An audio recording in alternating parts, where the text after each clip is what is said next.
Family dinners are supposed to be warm, filled with laughter and the smell of roasted chicken, but not in my house. In my house, dinner was a stage, and my mother loved handing out roles. This time, she gave me mine with a single line. "You're just bitter because your sister succeeded." The words sliced through me sharper than the steak knife in my hand. Bitter? Me? I swallowed the lump in my throat and smiled. Not the smile of defeat, but the smile of a storm gathering its lightning. I rose slowly, my chair scraping against the polished oak floor. Every eye turned toward me, expecting me to sulk away in silence.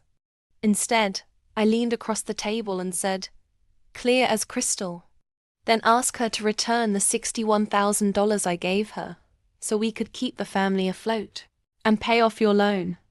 The room froze. Even my father, who never paused mid-meal for anything, dropped his fork. The metallic clink was the loudest sound in the room. My sister's glass trembled in her hand. Her perfectly painted lips parted, but no excuse came. You see, I wasn't bitter. I was a silent architect. While she was flaunting handbags and success on Instagram, I was the one wiring money in the dead of night, patching up the sinking ship my parents pretended was a yacht. But revenge isn't just about exposing secrets, it's about timing. That night, I didn't stop at the $61,000. I pulled out my phone, pressed a button, and cast the screen to the flat-screen TV hanging above the fireplace. Up popped receipts, bank transfers, even had tearful text messages begging me for just one more loan, so her mortgage wouldn't collapse. Gasps filled the room. My mother turned pale. My father's hand trembled as if holding a confession. My sister's empire of lies crumbled before their very eyes. And then came the twist. I hadn't just collected receipts. I'd invested quietly, strategically.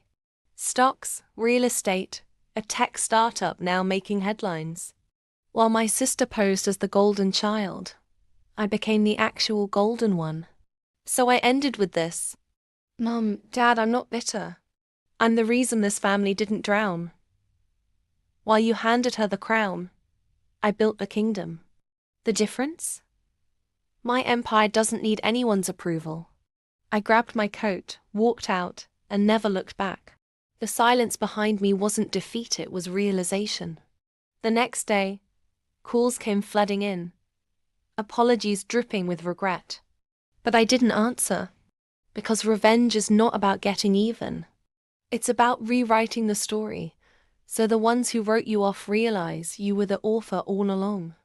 And if you enjoyed this story of unexpected revenge, make sure you subscribe to my YouTube channel, because trust me, the next story will leave you even more stunned.